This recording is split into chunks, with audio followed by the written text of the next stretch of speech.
네, 우리 앞뒤 좌우분들과 한번 인사했으면 좋겠습니다. 주님이 함께 하십니다. 이렇게 인사하겠습니다. 주님이 함께 하십니다. 네, 저는 이제 초등학교 때 한 번씩 아이스크림을 먹으러 교회를 갔다가 오랫동안 또 교회를 가지 않았던 역사가 있습니다. 그러다가 이제 제가 중학교 때부터 조금 이제 교회를 꾸준히 나가게 되었습니다. 그때 중학교 때 교회에서 만난 한 스승님이 계셨습니다. 그분은 바로 그 당시 전도사님이었습니다. 지금은 이제 목사님이 되셨는데 스승 전도사님이었습니다. 이분은 정말 여러 의미로 제게 스승 같은 분이셨습니다. 재현아, 통기타 좀 배워봐라. 예? 재현아, 드럼 좀 배워봐라. 예? 재현아, 일렉도 좀 해볼래? 예? 재현아, 그래, 그거. 재현아, 찬양인도 좀 해. 그런데 많이 부르지는 마. 아마 저의 뛰어난 연기력으로 아마 많은 분들이 모르셨겠지만 저는 이제 음치이고 박치를 가지고 있습니다. 여러분들의 눈이 이제 반달인 걸 보아하니 많은 분들이 사실 알고 계셨던 것 같습니다. 이렇게 이제 음치이고 박치인 사람이 사실 악기를 배운다는 것 자체가 쉬운 일이 아닙니다. 사람들을 막 보면 둥둥둥 치고 이렇게 치면 돼 하는데 저는 그걸 들을 때마다 그 사람을 치고 싶습니다. 어떻게 하려는 건지, 뭘 치라는 건지 얘기를 해줘야 되는데 띵띵띵 이렇게 치면 돼. 절대 천재들은 저의 슬픔을 절대 이해하지 못할 겁니다. 무엇 하나 제대로 되는 게 없는데 그 당시 스승 전도사님께서 드럼 해라, 통기타 해라, 뭐 해라 하니까 와, 머리는 터지겠고 이제 손은 안 가고 하니까 뭐 하나가 제대로 되는 게 없었습니다. 그래서 맨날 뭐 할 때마다 속은 참 많이 아팠습니다. 나도 뭐 영상에서 나오는 찬양 인도자처럼 멋있게 반주하고 싶은데 현실은 딩딩딩딩딩 이런 거 치고 있으니까 마음이 너무 아픈 거예요. 자존감도 너무 낮아지고 진짜 너무 많이 힘들었습니다. 근데 이런 현실을 마주할 때마다 저는 한없이 제 자신이 작아지는 것을 느꼈습니다. 그래서 저는 항상 기도했습니다. 그때부터 지금까지 이 기도는 계속 이어져 오고 있습니다. 주님, 제발 능력 있는 다른 연주자, 다른 인도자 좀 세워주세요. 여러분들이 아시다시피 아직까지 이루어지지 못했습니다. 이렇듯이 사사기에서도 오늘 현실 앞에서 너무 작아져 있는 사람들한테, 자기 자신을 너무 작게 보는 사람한테 전하시는 하나님의 그 말씀이 있습니다. 오늘 주인공은 작아져 있던 기드온, 아니 조금 더 격한 표현을 사용해서 찌질했던 기드온에 대해서 한번 이야기를 나누어 보려고 합니다. 오늘 이 기드온의 이야기가 우리에게 큰 힘으로 다가오길 소망합니다. 이 기드온의 이야기를 시작하기에 앞서서 오늘 본문 말씀을 먼저 이해하는 것이 조금 중요합니다. 그래서 제가 사전에 함께 나누고자 합니다. 미디안 족속이라는 사람이 이스라엘을 지배하고 있는 시기였습니다. 그래서 이 미디안 족속이 어디일까 제가 되게 궁금했었거든요. 이 미디안 족속의 그 시초가 어딜까 막 찾아보다가 놀라운 사실을 제가 찾아내었습니다. 이 이스라엘 백성들과 이 미디안 족속들은 혈연 관계에 있는 사람들이더라고요. 배달은 이제 사라 말고 이제 처로 있었던 그 여자의 자식 중에 이 미디안이 있었다라고 합니다. 그 미디안의 후손들입니다. 이렇게 사실 혈연 관계로 있었기 때문에 그러면 뭐 조금 대면할 수 있지만 뭐 그렇게 서로 뭐 원망하고 이럴 건 없지 않나라는 생각이 제 속에 들었습니다. 그런데 계속 쭉 찾아보니까 놀라운 사건들이 참 많더라고요. 이 관계 안에서 민수기에 보니까 이스라엘이 하나님께서 약속하신 땅 가나안이 있었습니다. 그 가나안 땅에 들어가기 직전에 한 발람이라는 사람이 꾀를 냅니다. 미디안 얘네들 꼬셔가지고 미디안 애들 시켜가지고 미인계로 샥 하면서 이스라엘 백성들 유혹 한번 해보자. 그래서 미디안 애들이 착 이걸 한 겁니다. 근데 이스라엘 백성들이 이때 이 미인계에 넘어가게 됩니다. 간음하게 되었습니다. 하나님 앞에서 범죄하게 되었습니다. 그러니까 하나님께서 너무 화가 나셨던 것 같습니다. 민수기 25장 17절에는 이렇게 기록이 되어 있습니다. 미디안들을 대적하여 그들을 치라. 이때부터 전쟁이 시작되었습니다. 하나님께서 함께 하셨던 그 이스라엘 백성들은 가뿐하게 이 미디안과의 전투에서 승리했습니다. 미디안은 힘을 다 잃게 되었습니다. 거의 전멸 직전까지 가게 되었습니다. 그런 후에 또 시간이 흘러서 사사기가 되었어요. 사사기까지 오면서 이 미디안 족속들은 다시 어느 정도 자신들의 힘을 회복한 상태였습니다. 그런데 또 여기서 큰 문제가 또 하나 생겼어요. 이번에는 반대가 됩니다. 사사기 6장 1절입니다. 이스라엘 자손이 또 여호와의 목전에 악을 행하였으므로 여호와께서 7년 동안 그들을 미디안 손에 넘겨주시니. 여러분, 아까는 미디안 애들이 사고를 쳤는데 이번에는 이스라엘 백성들이 사고를 쳤어요. 그러니까 이번엔 반대로 그 미디안의 손에 이스라엘을 하나님께서 던져버리신 거예요. 7년 동안 너네 굴러라 하면서 이제 보내신 거예요. 이스라엘 백성들은 자신들이 지은 죄로 인해 7년 동안 이 미디안 손에 넘겨지게 되었습니다. 그런데 다른 이 사사기에 등장하는 다른 이야기들을 보면은 다른 이방 민족들은 이 이스라엘 백성들을 뭐 20년 동안 다스리기도 하고 뭐 18년 다스리기도 하고 8년 다스리기도 했다라고 기록이 되어 있습니다. 그런데 이 미디안 족속들은 기간이 짧았는데 그 짧은 기간 동안 너무나도 혹독하게 얘들을 괴롭혔습니다. 그래서 얼마나 심했으면 얘들이 산 위에 굴을 파서 숨어서 지낼 정도로 아주 그 핍박이 엄청났다라고 이야기를 합니다. 근데 말씀을 읽다 보니까 와, 얘들 진짜 나쁜 놈들이다라는 생각이 들던 구절이 있었습니다. 6장 3절과 4절입니다. 6장 3절과 4절을 보면은 쉽게 제 머릿속으로 이제 생각을 해보려고 했습니다. 쉽게 생각하니까 너무 화가 나더라고요. 쉽게 말하니까 이거였습니다. 자, 그 이스라엘 백성들 옛날부터 우리 괴롭힌 거 알고 있지? 이제 우리가 복수할 차례인데, 야, 단칼에 베면은 너무 우리 억울하잖아. 그걸 편하게 보내줄 수 없잖아. 한 번씩 쿡쿡쿡 찔러서 계속 끈질기게 괴롭혀서 살아있는 게 지옥이구나, 살아있는 게 죽는 것보다 더 힘들구나라는 생각이 들 때까지 계속 한번 찔러보자, 이런 마음.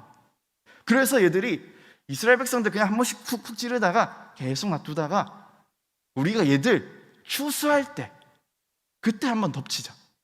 그때 덮쳐서 추수한 거랑 가축이랑 다 뺏어버리자. 그럼 걔들 뭐 먹고 살겠니? 우리 이렇게 걔들 괴롭히자. 정말 끔찍한 얘기죠. 어떻게 사람이 이렇게 악랄할 수 있나 생각이 들 정도입니다. 이스라엘 백성들은 이러한 미디안 앞에서 치가 떨렸을 것입니다. 너무 공포스러웠을 것입니다. 우리 함께 11절을 함께 보겠습니다. 여호와의 사자가 아비셀 사람 요아스에게 속한 오브라에 이르러 상수리 나무 아래에 앉으니라. 마침 요아스의 아들 기드온이 미디안 사람에게 알리지 아니하려 밀을 포도주 틀에서 타작하더니. 여러분, 오늘 주인공 드디어 등장합니다. 기드온이라는 사람이 밀을 타작하기 위해서 포도주 틀에 들어갔습니다. 이 포도주 틀에서 숨어서 밀을 타작했습니다. 위에 보면 이제 사진이 있는데 이 당시 포도주 틀이 이렇게 생겼다라고 합니다. 여러 가지 사진이 있었는데 이 사진들 중에서 그래도 조금 숨어서 타작을 하려면 이 정도 높이쯤은 돼야 그래도 웅크리고라도 할 수 있지 않을까 해서 이렇게 사진을 가져왔습니다. 여러분, 보시는 것처럼 막 엄청나게 깊지 않습니다. 뭐 편한 자세로 일할 수 있는 그런 환경이 아닙니다. 여기서 눈을 피해서 작업을 하려면 최대한 웅크리고 거의 엎드려서 밀을 타작해야 했었습니다. 완전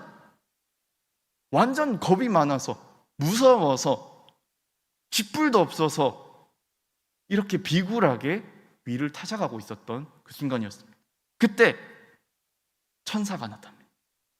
천사가 나타나서 이 기드온에게 이렇게 부릅니다. 큰 용사여. 12절 함께 읽어보도록 하겠습니다. 하나, 둘, 셋. 여호와의 사자가 기드온에게 나타나 이르되 큰 용사여 여호와께서 너와 함께 계시도다 하매. 저는 이 말씀을 읽으면서 그런 생각을 했습니다. 이거 천사 이거 실수했다. 이거 실수하지 않고는 이거 너무 이상하다라는 생각이 들었습니다. 왜냐면은 기드온을 보니까 미디안도 무서워하고 능력도 없고 돈도 없고 먹을 것도 없고 아무것도 없는데 숨어서 쪼그리고 앉아서 미를 타작하는 그 기드온이었는데 왜 얘를 큰 용사라고 했을까? 이거 너무 번지수가 안 맞는 게 아니었을까? 다른 좀 잘난 사람에게 찾아가야 했던 게 아닐까라는 생각이 참 많이 들었습니다. 여러분, 아무리 그래도 우리 머릿속에 용사하면 떠오르는 이미지들이 있지 않습니까? 누군가에게 용사는 칼을 든 사람이기도 하고 비상한 능력이 있는 사람, 아니면 저처럼 조금 이제 준수하게 생겼다거나 그런 사람을 떠올리는데 기드온을 보니 어떤 거에도 안 속해 있는 것 같습니다. 아무리 봐도 이거 천사가 조금 졸았는지 실수한 게 아닐까라는 생각이 들기도 합니다. 마치 조금 이런 것 같습니다.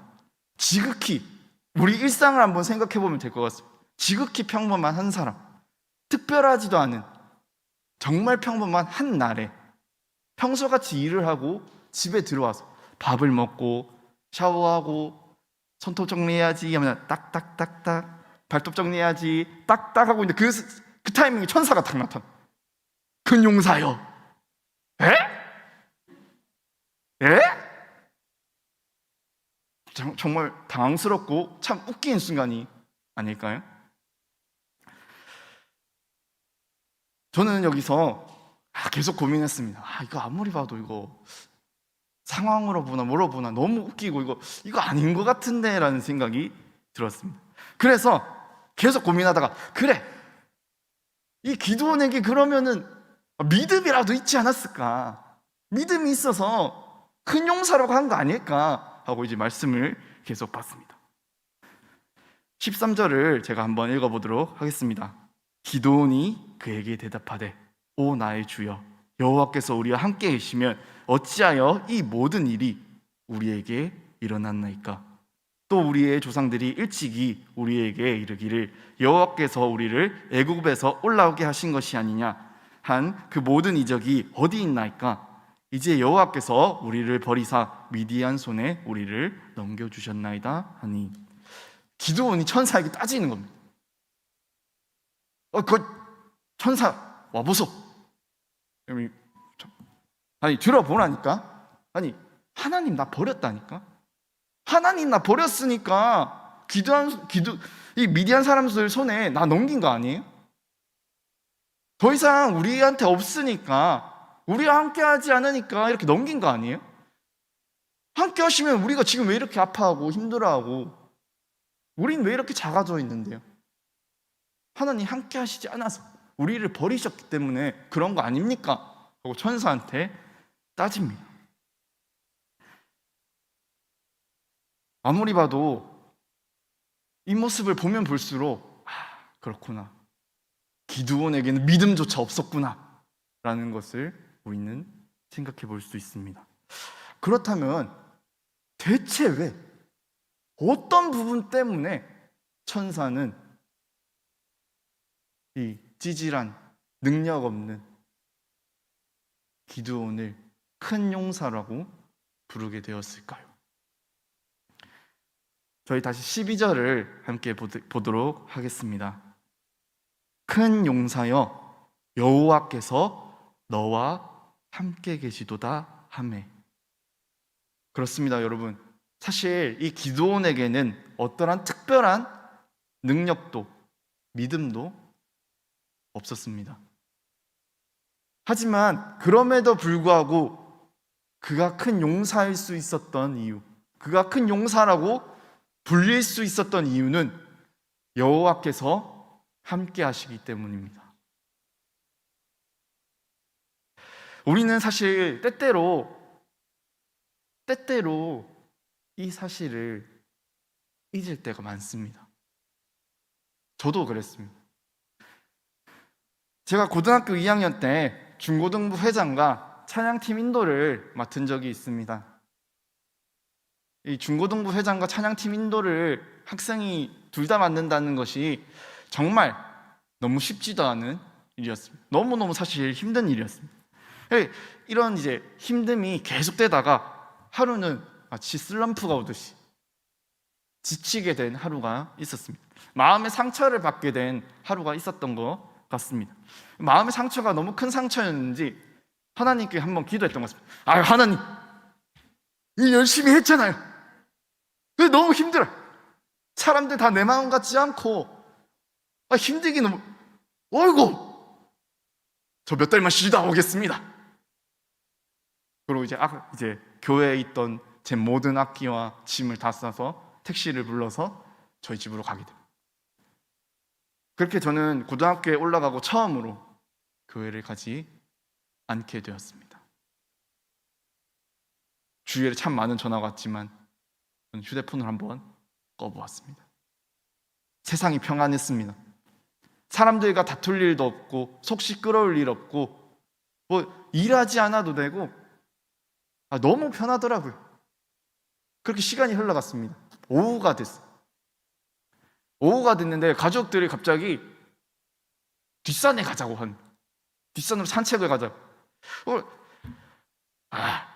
좀 있으면 TV 봐야 되는데 하다가 이제 안 가면 이제 용돈 안 주겠다는 이제 아버지의 그 큰 소리에 그래 가자 하고 함께 가족 다 같이 뒷산으로 올라가. 근데 뒷산을 올라가면 올라갈수록 몸이 안 좋은 겁니다. 열이 나기 시작하는 겁니다.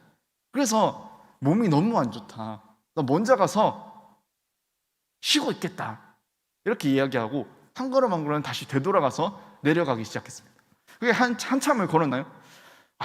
큰일이다라는 생각이 들었습니다.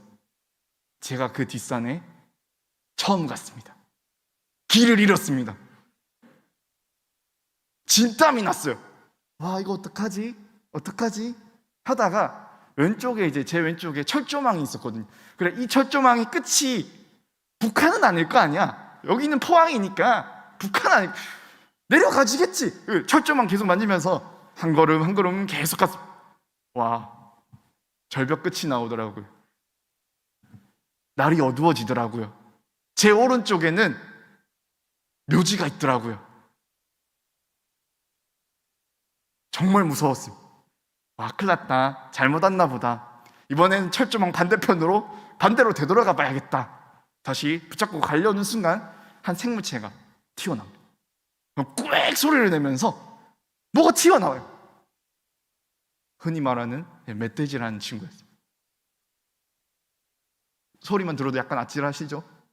거리가 조금 충분히 있었던 것 같은데 약간 아찔하고 세상이 하얘졌습니다. 근데 그때 전부터 제가 좀 그런 생각들이 많아서 가만히 있다가도 이렇게 있다가 저 스피커 떨어지면 어떡하지? 나는 그럼 저쪽으로 앞구르기를 해야 되나? 저 이런 생각 참 많이 하고 엘리베이터를 타고 있다 갑자기 떨어지면은 누워야 되나? 점프를 해야 되나? 이런 생각을 저는 가끔. 그래서 위기 탈출 넘버원이라는 프로그램에서 막 멧돼지 만났을 때 하는 행동 요령 이런 거 나왔을 때 제가 잘 받았거든요. 웅크려서 멧돼지들이 시력이 안 좋아서 웅크려서 바위인 척하면은 간다. 우산 있으면 우산 펼쳐라. 애들 간다. 분명히 알고 있었는데 멧돼지 하면 바로 뛰고 있더라고. 저도 모르는 사이 제가 뛰고 있더라고. 그 옆에 있는 그곳이 경사가 한 체감상 75도 정도 되는 가파른 경사였거든. 뛰어가다가 막 구르다가 일어나서 막 달리다가 나뭇가지 안경 맞고 안경 날아가고 계속 달리다가 살려주세요 하면서 계속 달리다가 한 20분 달리다가 지쳐가지고 그 산은 그냥 중간에 누웠어. 그리고 생각을 해봤어. 내가 왜 이런 상황에 빠져 있을까? 지금 어떻게 하나? 여러분, 그리고 아까 제가 얘기했잖아요. 안경이 없다. 제가 근시와 난시가 2개 다 가지고 있거든요. 저 같은 사람이 안경이 없다는 거는 절망 그 자체입니다. 저희 같은 사람은 자고 일어나서 주변에 안경이 없으면은 안경을 찾기 위해서 안경을 써야 됩니다. 안경이 없죠. 뭐 준비해둔 그 안경이 없으면 렌즈라도 찾아서 렌즈 끼고 안경을 찾아야 돼. 그런 사람입니다. 앞은 안 보이지, 날은 어두워졌지, 꾸액하던 그 생물체는 아직도 기억나지. 이대로 잘못되는 건가? 라는 생각이 많이 들었습니다. 근데 여러분 생각해 보십시오. 아까 제가 어떤 산이라고 했습니까? 집 뒷산입니다. 이름도 없습니다. 집 뒷산. 이거 재현아 큰일 났다. 이거 잘못되면은 신문 기사 난다. 고등학생 김모 씨 집 뒷산에서 싸늘한 주검으로 발견. 이거 고등학생 아시지 않습니까? 폼에 살고 폼에 죽는 고등학생인데 신문 기사에 집 뒷산에서 이건 절대 안 되지 하면서 이제 그런 생각과 함께 다시 생각해 봤습니다. 왜 이렇게 되었을까? 내가 왜 지금 이런 말도 안 되는 상황에, 누구도 믿지 못할 이 상황에 놓이게 되었을까? 누가 멧돼지 만났다고 하면 믿겠어? 이런 생각이 계속 들었습니다. 그때 딱 한 가지가 떠오르더라고요. 주님, 저는 악기도 못하고 지금 인간관계에서 너무 상처를 받으니까 몇 달 뒤에 다시 교회를 가겠습니다. 그때도 입이 문제였던 것 같습니다. 그때 그래, 내 잘못은 바로 이거다. 내가 실수한 거, 내가 잘못한 건 바로 이거다라는 생각이 아주 강하게 들었습니다. 그때 바로 저는 기도했습니다. 아니요, 빌었다는 표현이 진짜 정확한 것 같습니다. 주님, 진짜 살려주세요. 진짜 제가 잘못했습니다. 주님, 안 떠나겠습니다. 교회에서 맡은 것도 열심히 할게요. 여러분, 당시 제게 필요했던 거는 악기를 잘하는 능력도 탁월하게 찬양하는 능력도 아니었다는 걸 참 늦게 깨닫게 됩니다. 저는 그 생물체를 만난 다음에야 깨달을 수 있었던 것이죠. 가장 중요했던 것은 주님과 함께함이었습니다. 주님이 나와 함께해 주시는 그것이 제일 중요한 것이었습니다. 우리는 바로 이 부분을, 이 지점을 너무 잘 놓치곤 합니다. 주님, 찬양 인도자요. 주님, 셀리더요. 이거 전화하는 거 너무 힘든데. 주님, 교회 학교 교사요? 저번 주에도 애들한테 놀림 받았는데요. 애들이 욕하고 다니는 거 제가 봤는데요. 주님, 찬양팀이요? 주님, 아무도 모르는 미디어 팀이요?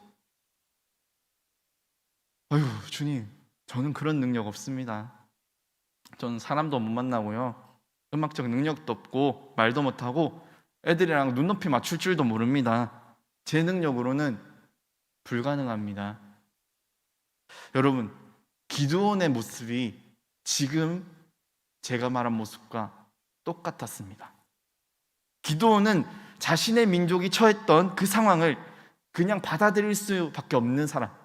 상황이 이렇구나, 그럼 여기 맞춰 살아야지, 그래 이렇게 해야지 라고 말할 수밖에 없는 그런 사람이었습니다. 겁 많고 믿음 없고 능력 없는 사람. 이런 기드온을 미디안 손에서 이스라엘을 구할 사람으로서 주님께서는 기드온을 부르셨습니다.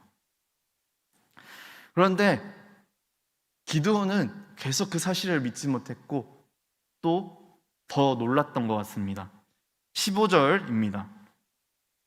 그러나 기드온이 그에게 대답하되, 오 주여, 내가 무엇으로 이스라엘을 구원하리이까? 보소서, 나의 집은 므낫세 중에 극히 약하고 나는 내 아버지 집에서 가장 작은 자이다 하니.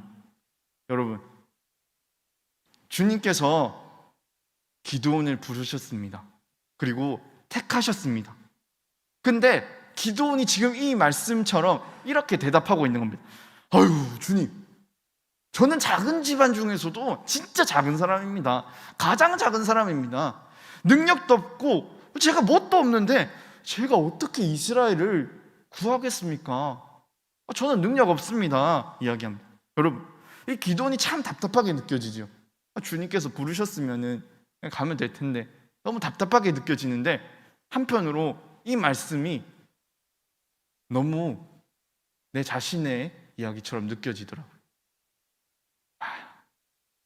그래, 내가 이랬는데, 내가 지금도 이 기드온 같은 생각을 하고 있는데, 내가 이렇게 작아져 있는데, 나도 내가 능력 없다 생각하는데, 이 기드온과 내가 뭐가 다르지? 라는 생각이 참 많이 들었습니다. 여러분, 하나님께서는 기드온을 이스라엘을 구할 용사로서 부르셨습니다. 그리고 그 주님께서 여러분들을 거룩한 제사장들로서, 교회 사역자들로서 이 자리에 부르셨습니다. 여러분, 어쩌면 우리에게 능력이 없는지도 모릅니다. 여전히 우리는 부족할지도 모릅니다. 하지만 우리는 반드시 기억해야 합니다. 기드온이 큰 용사일 수 있었던 이유는 주님께서 함께 하셨기 때문입니다. 여러분, 무엇이 두려우십니까? 무엇이 그렇게 신경 쓰이십니까? 우리의 능력으로 하는 것이 아닙니다. 주님께서 함께 하시면은 우리는 할 수 있습니다. 주님께서 우리를 부르셨기 때문에 우리는 나아가는 겁니다. 주님께서 원하시는 그 하나님 나라를 위해서 부르심 받은 대로, 나를 불러주시는 그대로 내가 주님과 동행하며 나아가는 것. 그 불러주신 그 모습으로 내가 예배자로서 예배하는 것입니다. 주님께서 함께 하시면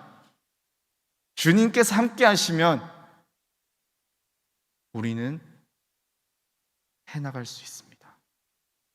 우리 마지막으로 함께 찬양으로 우리의 마음을 고백했으면 좋겠습니다. 주님께서 나를 부르셨습니다. 내가 이 자리에서 예배드리고 주님께서 맡기신 그 사역의 자리에서 예배드립니다. 주님, 나와 함께 해주세요. 나는 능력이 없습니다. 나는 부족합니다. 내 능력으로 할 수 있는 것은 아무것도 없습니다. 다만 주님께서 함께 하시면 나는 가능합니다. 나는 안 되는데 주님께서 함께 하시면 내가 이 길 걸어갈 수 있을 것 같습니다. 나는 안 됩니다. 주님, 나는 안 됩니다. 나는 매일매일 넘어집니다. 하지만 주님께서 함께 하시면 나는 이 길 걸어갈 수 있습니다. 우리 이 마음으로 함께 찬양드리겠습니다. 따스한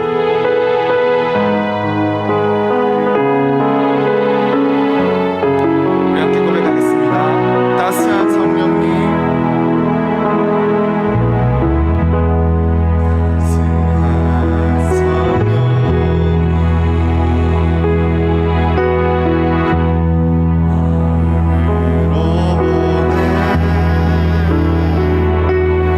내 몸을 감싸며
너무나도 사랑하신 하나님 감사드립니다. 하나님, 거룩한 제사장으로서, 사역자로서 우리가 부름을 받았습니다. 우리가 그 하나님의 부르심을 받아 나아갑니다. 내 능력으로 할 수 없습니다. 나의 잘남으로 할 수 없습니다. 그 어떤 것들로 나아갈 수도 없습니다. 주님, 오직 주님만으로 나아갈 수 있도록 도와주시옵소서. 내가 그것을 잊지 않도록 항상 붙잡을 수 있도록 도와주시옵소서. 주님께서 함께 하시면 나는 할 수 있습니다. 주님께서 나와 함께 하시면 나는 할 수 있습니다. 주님, 나에게 용기 주시옵소서. 주님의 그 부르심에 내가 응답하고 담대히 나아갈 수 있는 그 믿음 허락하여 주시옵소서. 주님, 때때로 내가 흔들립니다. 때때로 내가 너무 상처받고 포기하고 싶다는 순간이 듭니다. 하나님마저 등져버리고 싶다는 그 순간이 있습니다. 주님, 나를 살펴주시옵소서. 그 어떤 것이 아니라 주님과 함께함으로 내가 나아갈 수 있기를, 예배 드릴 수 있기를 소망합니다. 주님, 나를 불쌍히 여겨주시고 우리들을 불쌍히 여겨 오직 주님의 부르심에, 그 부르심에 따라가는 우리 밀양 온누리 교회 될 수 있도록 주님께서 인도하여 주시옵소서. 우리들을 너무나도 사랑하시는 예수 그리스도의 이름으로 기도드립니다.